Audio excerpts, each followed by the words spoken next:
Admiral Kwan Hyuk stood on the bridge of his flagship, watching the blue and green planet spin slowly on the main screen. The world looked peaceful from space. White clouds moved across brown and green land masses. Two large ice caps covered the north and south poles. It looked like any other water world the Galactic Dominion had found before. "Sir, we are getting strange readings from this planet," said Commander Lee Mina from her station. She was his best tactical officer. Her dark eyes stayed focused on her screen as data flowed across it. "What kind of strange readings?" Hyuk asked. He walked over to look at her station. The numbers on her screen made no sense to him.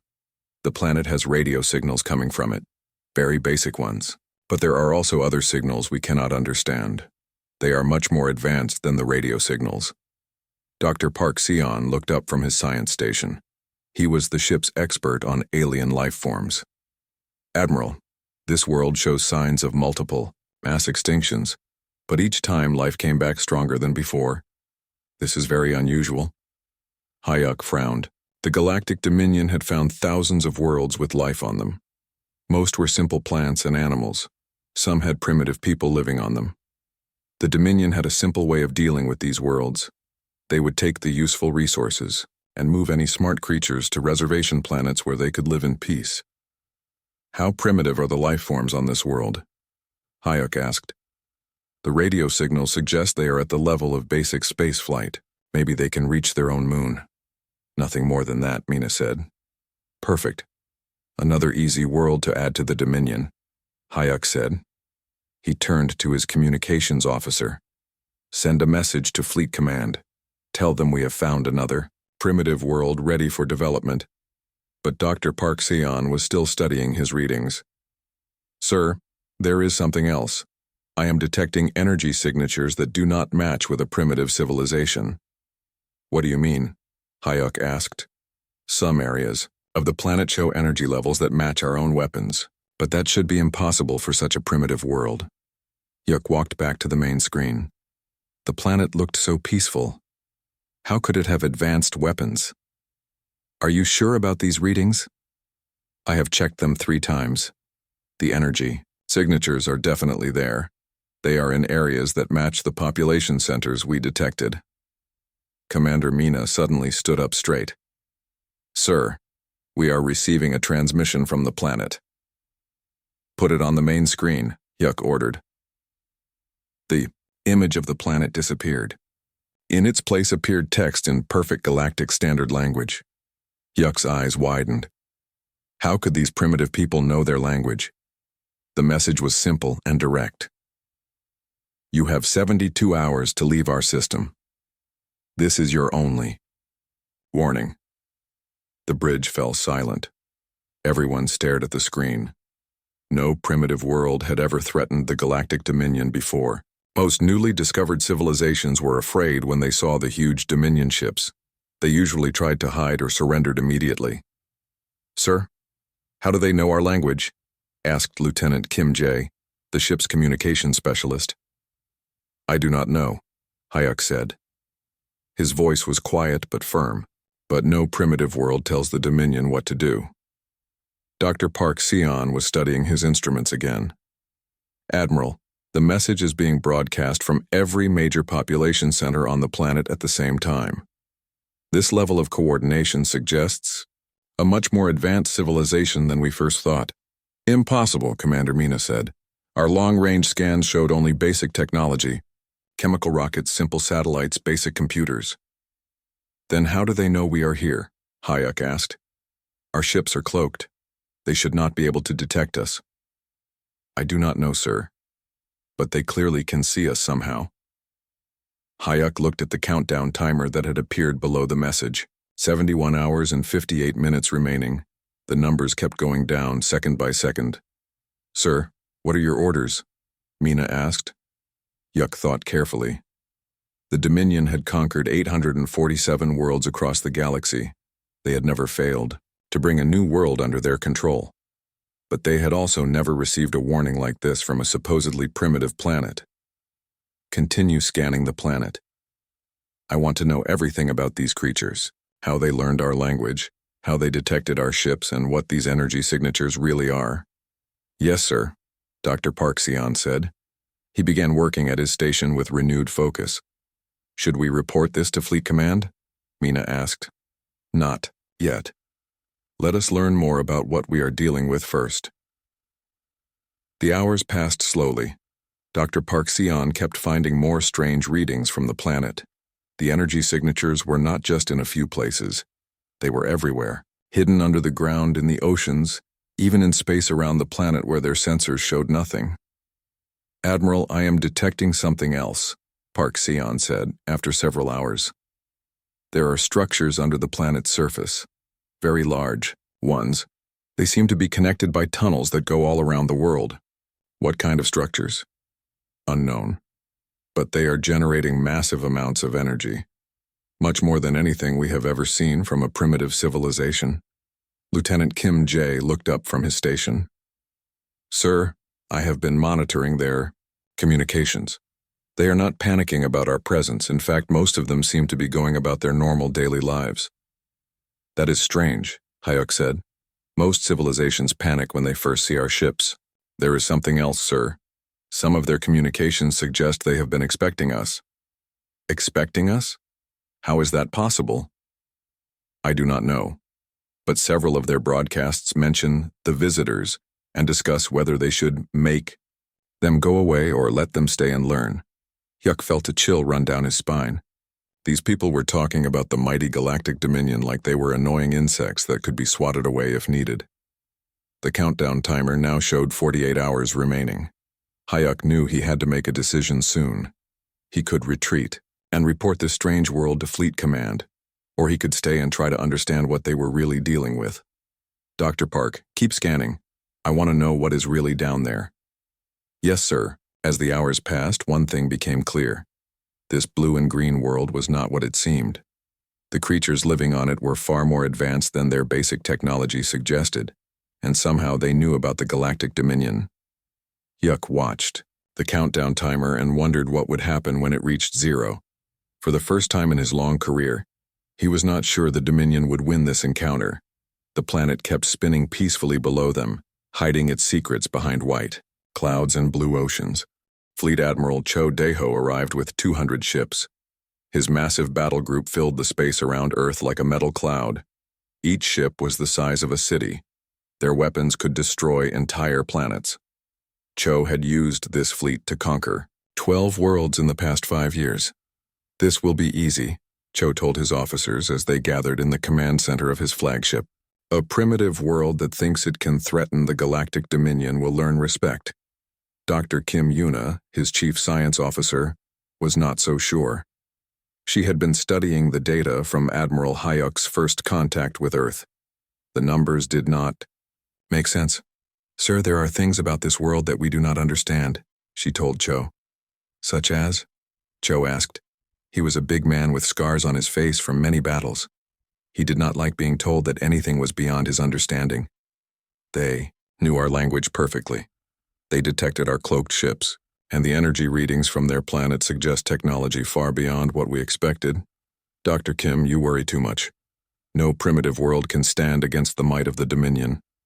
Commander Nam Ji-won, head of Fleet Intelligence, stepped forward.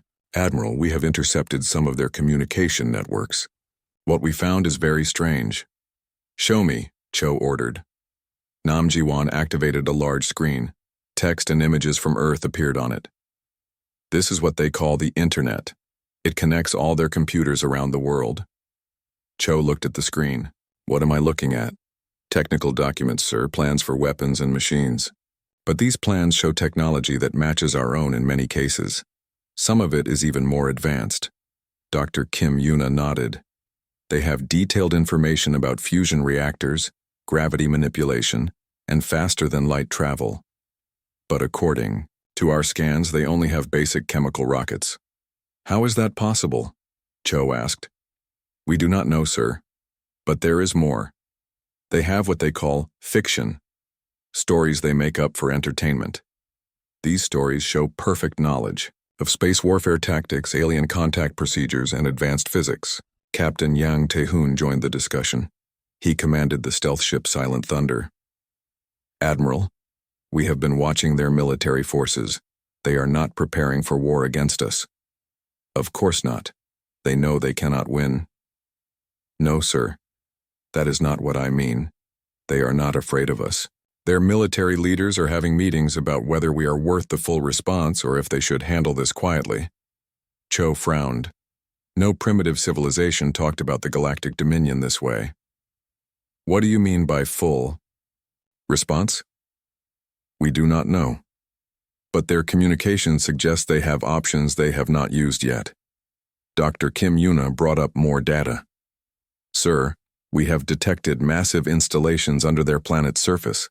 They extend for thousands of kilometers underground. The energy output from these installations is enormous. What kind of installations? Unknown, but they generate more power than our entire battle group combined. Cho studied the information. This primitive world was becoming more mysterious by the hour. Have they responded to our arrival? Yes, sir, Nam Jiwon said. They sent a message to all our ships. It came through our secured communication channels, which should be impossible for them to access. What did they say? The same message as before. We have 72 hours to leave their system. They also added that this is still their only warning. Cho laughed. Their only warning? Do they not see our battle fleet? Captain Yang Tae-hoon looked uncomfortable. Sir, there is something else. We have been trying to scan their planet more deeply.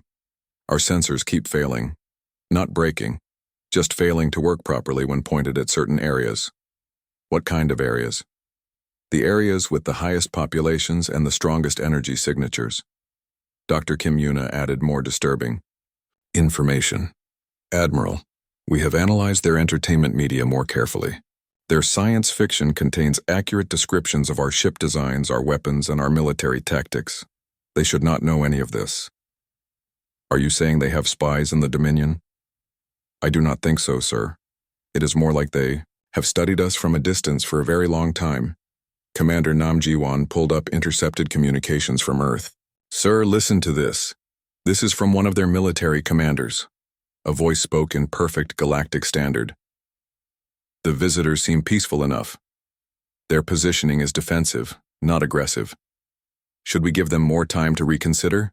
Or should we just send them home now? The command center fell silent. These humans were talking about sending home a fleet of 200 warships like they were sending away unwanted guests. Sir, Captain Yang Tae-hoon said quietly, Silent Thunder has detected something else. There are objects in space around this system that we cannot identify. They do not show up on normal scans, but they are definitely there. What kind of objects? Unknown. But they are very large. Larger than our biggest ships, and there are many of them. Dr. Kim Yuna looked at her data again. Admiral, I have been thinking about the energy signatures we detected. If these humans have the technology to generate that much power, they might also have weapons we cannot imagine. Are you suggesting they are a threat to us? I am suggesting we do not know what they are capable of. The 72-hour deadline was approaching fast. Cho had to make a decision. He could retreat and admit that a primitive world had forced the mighty Galactic Dominion to run away. Or he could show these humans what happened when someone threatened the Dominion. Prepare for a demonstration of force, Cho ordered. Target that large asteroid near their outer planet. We will show them what our weapons can do. Sir, are you sure that is wise? Dr. Kim Yuna asked. These primitive creatures need to see our power. Then they will surrender like all the others. The weapons officer began targeting systems. The asteroid was large enough to be seen easily from Earth, but small enough that destroying it would not cause any real damage to the system. Sir, Nam Ji-won said, we are receiving another transmission from Earth. Put it on the main screen. The message appeared in text. We are aware of your targeting systems. Please reconsider your actions. This is still your only warning. Cho smiled coldly. Fire. The asteroid exploded in a brilliant flash of light. Pieces scattered in all directions. It was a perfect demonstration of Dominion power. Now they will surrender, Cho said. But Dr. Kim Yuna was staring at her instruments in shock. Sir, we have a problem. What now? Something is happening to our ship. We are being pulled toward the planet. That is impossible. Our engines are at full power. I know, sir, but we are moving toward Earth anyway, and our movement is accelerating. Captain Yang Tae-hoon checked his own readings. Admiral, the same thing is happening to all ships in the fleet. We are all being drawn toward the planet by some kind of gravitational field. That is impossible. Gravity does not work that way. Dr. Kim Yuna's voice was filled with fear. Sir, according to these readings, gravity is working exactly the way these humans want it to work. Cho stared at the planet growing larger on his screen. For the first time in his military career, he was completely helpless. His ships were being pulled through space by forces beyond his understanding. Sir, the communications officer said, we are receiving another message from Earth. The message appeared. You were warned. What happens next is your choice. Admiral Cho Dae-ho gripped the rail of his command bridge as his massive flagship was pulled toward Earth like a leaf in a river.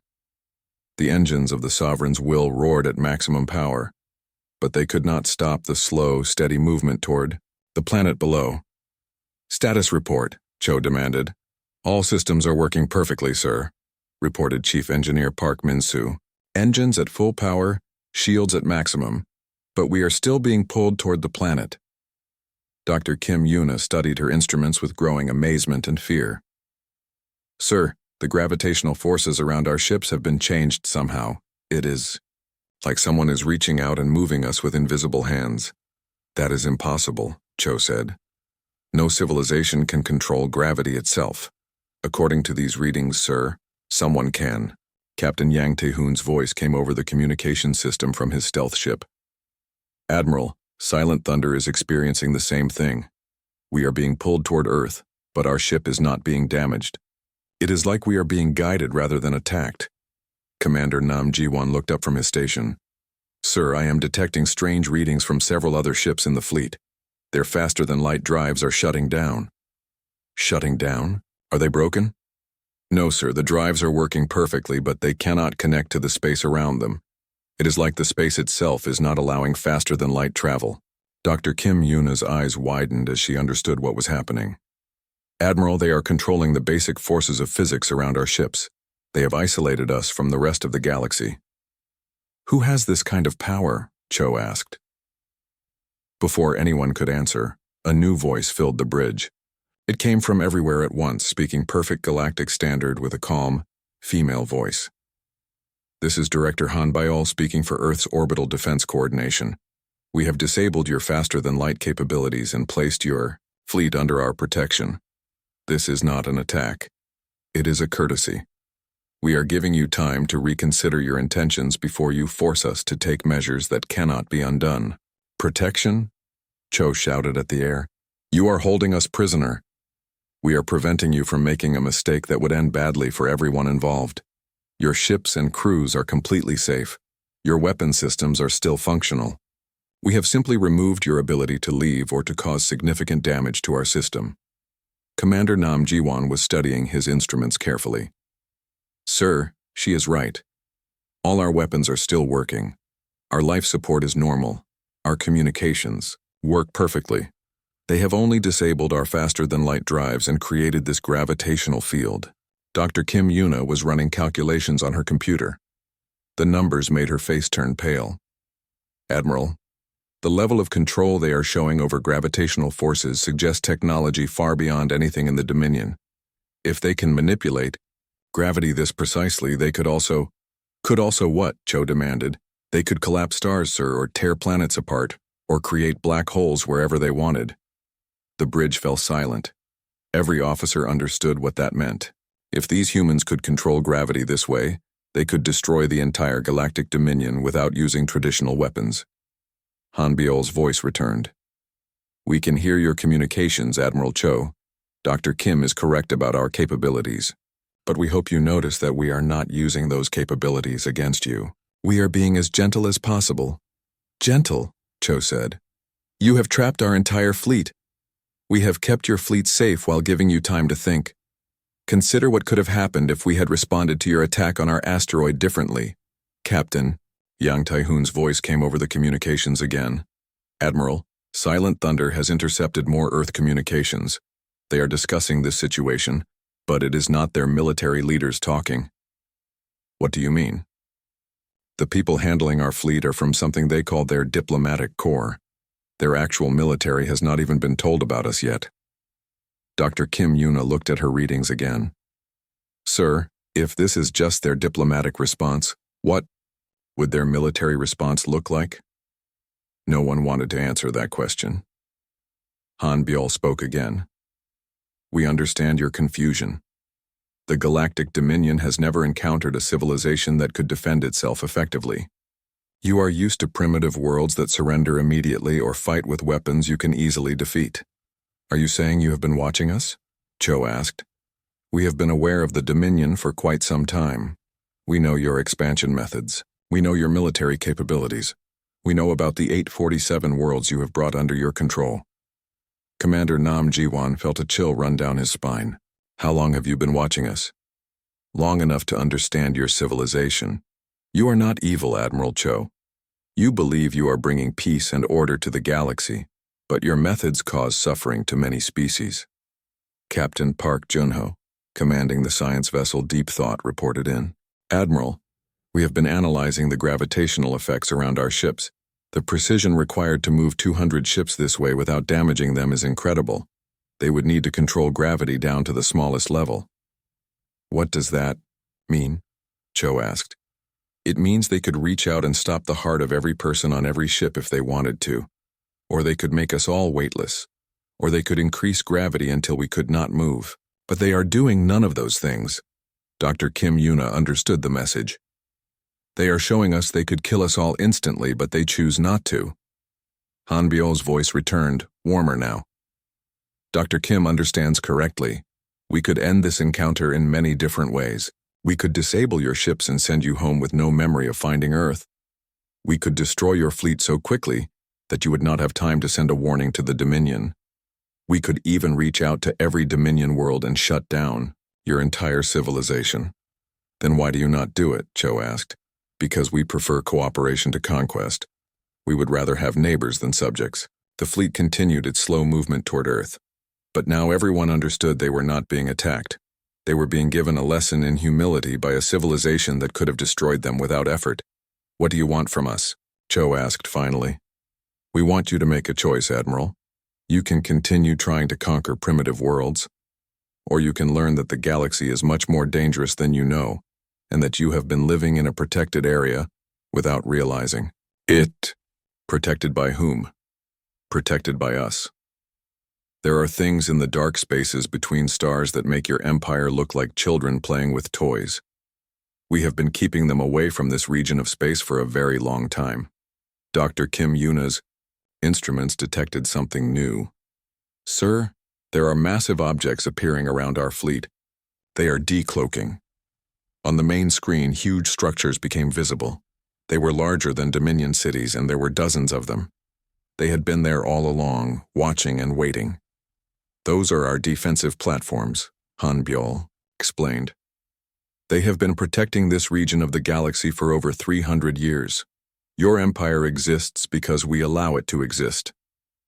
Admiral Cho stared at the massive structures surrounding his fleet. Each one could have destroyed his Ryu entire battle group without effort. Yet they had remained hidden, content to watch and protect rather than conquer. We will release your ship soon, Han Byul said. But first, you need to decide what kind of relationship you want with humanity. Cho realized that everything he thought he knew about the galaxy was wrong. Admiral Cho Daeho had never asked for a meeting with an enemy before. The Galactic Dominion always demanded surrender, not conversation. But floating helplessly in Earth's gravitational grip, he realized this situation was unlike anything in Dominion history. We request a diplomatic meeting, Cho transmitted to Earth. Director Han Byul's voice returned quickly. We accept your request. However, we will set the terms. One of our representatives will come to your flagship. You will send no one to Earth's surface. Agreed, Cho said. He had no choice. Our ambassador will arrive in 1 hour. Dr. Kim Yuna watched her instruments as a small craft approached their massive flagship. The human ship was barely larger than a shuttle, but it moved through space in ways that defied physics. It stopped and started without visible engines. It turned sharp corners without slowing down. It seemed to ignore the basic rules of momentum and inertia. "How is that ship moving like that?" Chief Engineer Park Min-soo asked. "I do not know," Dr. Kim Yuna replied. "According to our understanding of physics, it should be impossible. The human craft docked with the Sovereign's will without any problems. The airlock sealed perfectly, even though the two ships had completely different designs. Their technology adapts to ours automatically," Park Min-soo observed. "I have never seen anything like it." Ambassador Shin Woo-jin stepped onto the Dominion flagship wearing what looked like a simple environmental suit. She was a small woman with kind eyes, but Dr. Kim Yuna's scans showed that her simple suit contained technology beyond Dominion understanding. "Thank you for agreeing to meet with," SAS Ambassador Shin said in perfect galactic standard. Her voice was calm and friendly. "We had little choice," Admiral Cho replied. "You always have choices, Admiral. That is what makes this conversation possible." Cho led her to the main conference room. His senior officers gathered around the table. Captain Yang Tae-hoon joined them by video link from his stealth ship. Everyone stared at the human ambassador, trying to understand what they were dealing with. "You said you have been watching the Dominion," Cho began. "For how long?" "Humans have been spacefaring for over 200 years. Ambassador Shin replied casually. "We mapped this galaxy, cataloged its species, and established colonies in over 3,000 systems long before your empire began expanding." The Dominion officers looked at each other in shock. 3,000 systems? The entire Galactic Dominion only controlled 847 worlds. "You have been hiding from us?" Commander Nam Ji-won asked. "We have been protecting you," Ambassador Shin corrected. "There are threats in this galaxy that your empire is not ready to face. We have been keeping them away from this region of space for 3 centuries. Dr. Kim Yuna leaned forward. "What kind of threats?" Ambassador Shin activated a small device. Holographic star maps filled the air above the conference table. The maps showed the galaxy in detail with different areas marked in various colors. "The green areas are safe zones," she explained. "The yellow areas have manageable dangers. The red areas contain threats that could destroy entire civilizations." Cho studied the map. The entire Galactic Dominion territory was colored green. "You created these safe zones?" "We maintain them. There are automated defense systems around every green zone. They keep the dangerous things from getting close to developing civilizations like yours." Captain Yang Tae-hoon's voice came through the communication system. "What kind of dangerous things?"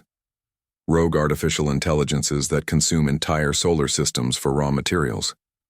Hive minds that turn every living thing into part of their collective consciousness. Energy beings that feed on stellar cores and leave dead systems behind them. And worse things that do not have names in your language." The conference room fell silent. Every Dominion officer was trying to process this information. "Why have you not revealed yourselves before now?" Cho asked. Ambassador Shin's expression became sad. "Because every species that learns of humanity's true capabilities makes the same choice eventually. They either submit completely to us, or they try to destroy us preemptively. Neither outcome serves our interests." "What would happen if someone tried to destroy you?" Dr. Kim Yuna asked. "We would protect ourselves, but we would try to preserve as much life as possible. We are very good at ending conflicts without ending civilizations." "What does that mean?" Ambassador Shin touched her device again. The star map changed to show a different region of space. "The hegemony of Kethmora discovered some of our colonies 50 years ago. They decided humans were too dangerous to exist. They launched 10,000 ships carrying planet-killer weapons toward our worlds." "What happened to them?" Captain Yang Tae-hoon asked. "They still exist. Every Kethmoran is healthy, happy, and living peaceful lives on their homeworld. They have art, music, literature, and science. Their civilization continues to grow and develop. But," Cho sensed there was more to the story, "they no longer remember that space travel is possible. Their entire civilization now believes the stars are beautiful lights in their sky that can never be reached. They have no desire to build spaceships or explore beyond their world." The horror of this revelation settled over the Dominion officers. The humans had not destroyed their enemies. They had edited their memories and changed their entire understanding of reality. You changed their minds? Commander Namjiwan whispered. We removed their ability to threaten other civilizations while preserving everything else about their culture. They are safer and happier now. So is everyone else in the galaxy. Dr. Kim Yuna understood the implications. You could do that to us right now. Yes, Ambassador Shin admitted. But we would prefer not to. The galaxy is vast, and the threats beyond it are real. We need partners, not subjects. Partners in what? Cho asked.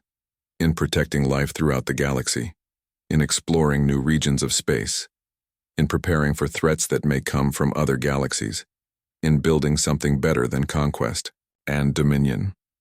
Admiral Cho looked at the star map still floating above the table. Thousands of human colonies, defensive systems protecting entire regions of space, threats beyond imagination held back by invisible guardians. How many humans are there?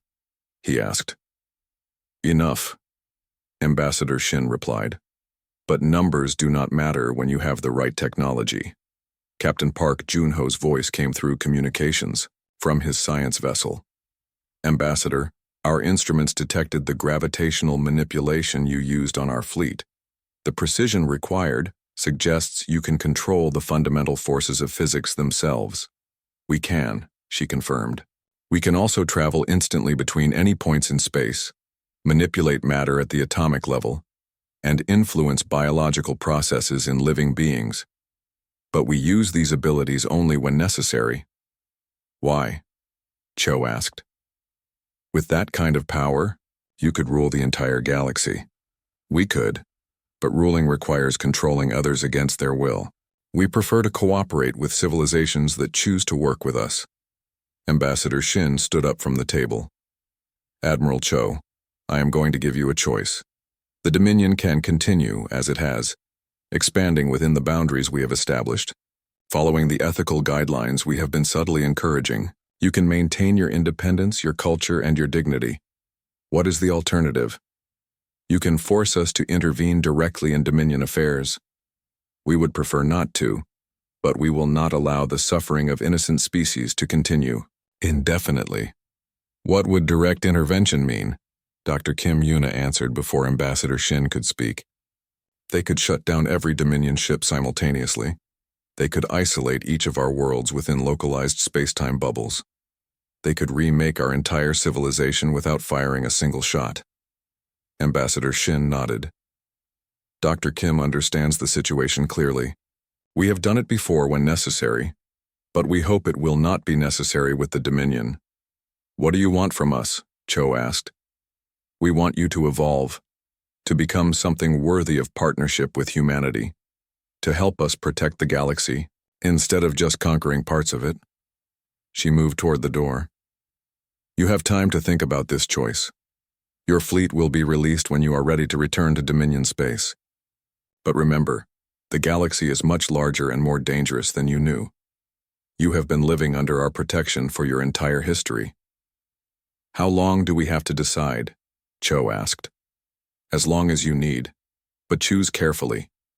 The future of your entire civilization depends on the choice you make.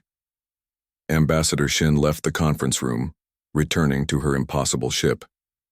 Admiral Cho and his officers sat in silence, trying to understand that their mighty empire had always been the junior partner in a relationship they never knew existed. 6 months after first contact with Earth, the Galactic Dominion Council met on the capital world of Valthara Prime. Representatives from all 12 species sat in the great circular chamber where decisions affecting 847 worlds were made. Admiral Cho Deho stood in the center ready to give his final report. The Grand Chancellor, an ancient being called Korath Vex, spoke first. Admiral, you have had 6 months to study these humans. What is your recommendation? Cho looked around the chamber at faces representing billions of lives across the galaxy. Everything he said today would change the future of their civilization. Honored counselors, we have 3 choices. We can continue as we have, pretending humans do not exist. We can attempt to fight them, or we can accept their offer of partnership. Explain each choice, Chancellor Vex commanded. If we continue as before, humans will allow us to expand within the boundaries they have set. We can conquer primitive worlds, but only those that meet their ethical standards.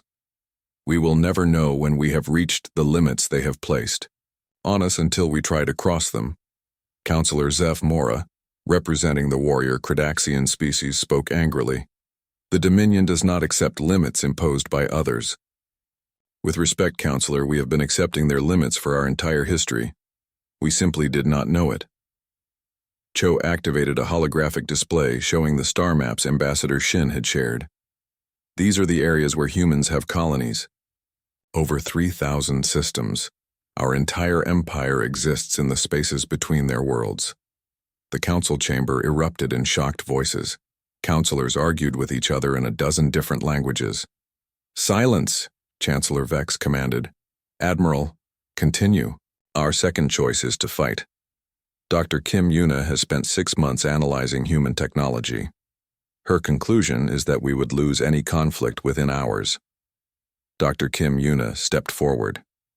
Honorable Council, humans can control gravity, manipulate time and space, and edit the memories of entire civilizations.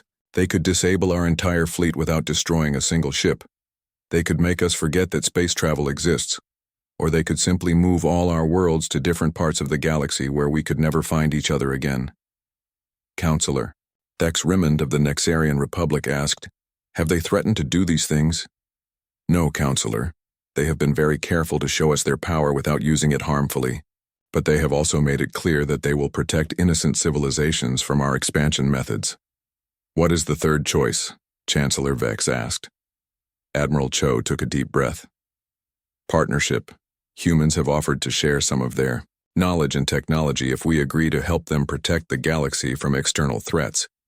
What kind of threats? Counselor Yeth Clarn asked. Dr. Kim Yuna activated new displays, showing regions of space marked in red. According to human data, there are dangers in the galaxy that could destroy entire civilizations. Rogue artificial intelligences, energy beings that consume stars, hive minds that enslave other species. Humans have been protecting this region of space from these threats for centuries. And they want our help with this? Counselor Mora asked, skeptically. They want partners, not subjects, Cho replied. They believe the galaxy will be safer if more civilizations can defend themselves and others. Chancellor Vex studied the star maps carefully. What would this partnership require? Changes to our expansion policies. We could no longer forcibly relocate primitive species. We would need to offer genuine cooperation instead of conquest. We would need to help establish defenses against the threats humans have been fighting alone. In exchange for what? Knowledge that could advance our civilization by thousands of years. Technology that could solve our energy problems, extend our lifespans, and allow us to explore regions of space we never imagined reaching.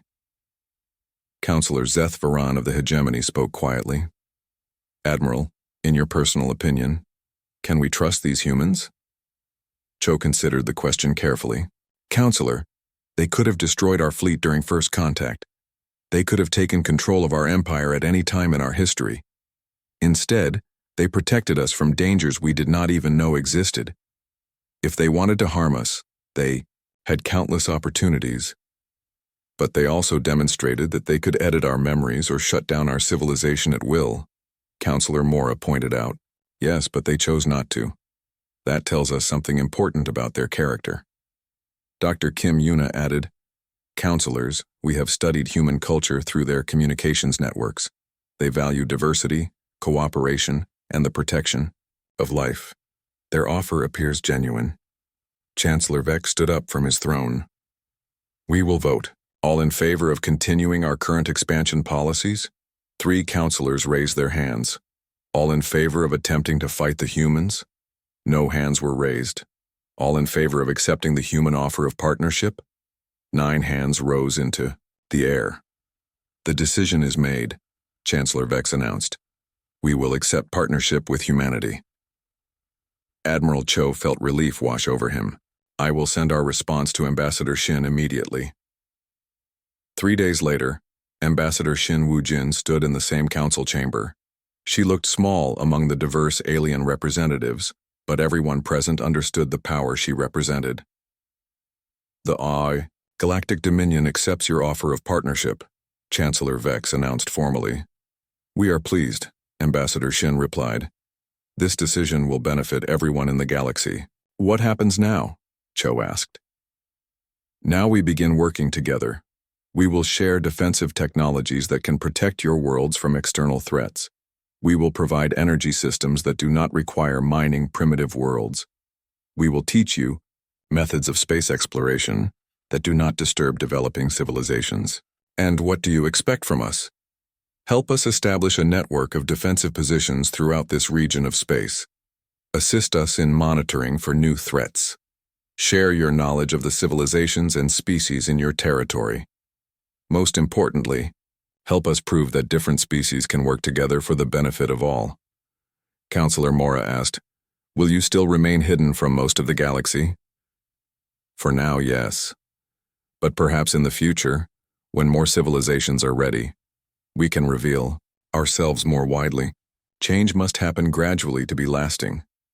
Over the following months, the transformation of the Galactic Dominion began.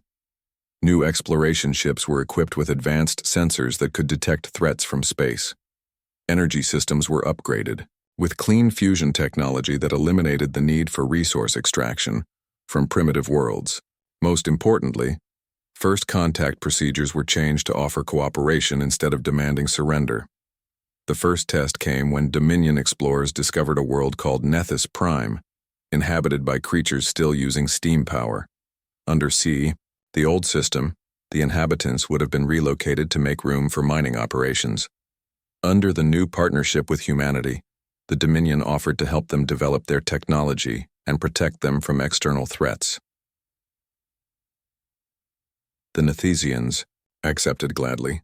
Within a year, their world became a thriving member of an expanded galactic dominion that now welcomed new species instead of conquering them. Admiral Cho, now promoted to Fleet Admiral and Director of Human Dominion Relations, often looked at the star maps showing both Dominion and human territories. The green zones marking safe areas had expanded significantly. New species were joining the alliance regularly. The galaxy was becoming a safer and more cooperative place. But most importantly, the red zones marking dangerous areas remained contained. The ancient threats that had once pressed against the borders of civilized space were being held back by a growing alliance of species working together. Ambassador Shin visited the Dominion capital regularly, always arriving in her small, impossible ship. She had become not just a diplomat, but a friend to many in the Dominion government. The galaxy is changing, she told Cho during one of their meetings. More species are learning to work together instead of fighting. The defensive network grows, stronger each year, and humanity no longer guards the galaxy alone. Do you think we made the right choice? Cho asked. Look around you, Admiral. Your people are safer, happier, and more prosperous than ever before. You are exploring new regions of space and discovering wonders you never imagined. You are part of something greater than conquest. You are part of protection and growth. Does that answer your question? Cho smiled and looked out at the stars. Somewhere out there, human ships continued their ancient vigil, watching for threats that most civilizations never knew existed, but they were no longer alone. The Galactic Dominion, once focused only on expansion and control, had become their partners in protecting all life in the galaxy. The Empire had not fallen. It had evolved into something better than anyone had imagined possible. And throughout the galaxy, other civilizations looked toward the growing alliance with hope instead of fear, knowing that the age of conquest was ending, and the age of cooperation had begun. The humans had kept their promise. They had remained partners, not rulers, helping the galaxy grow stronger while preserving the independence and dignity of every species that chose to work with them. In the end, that had made all the difference.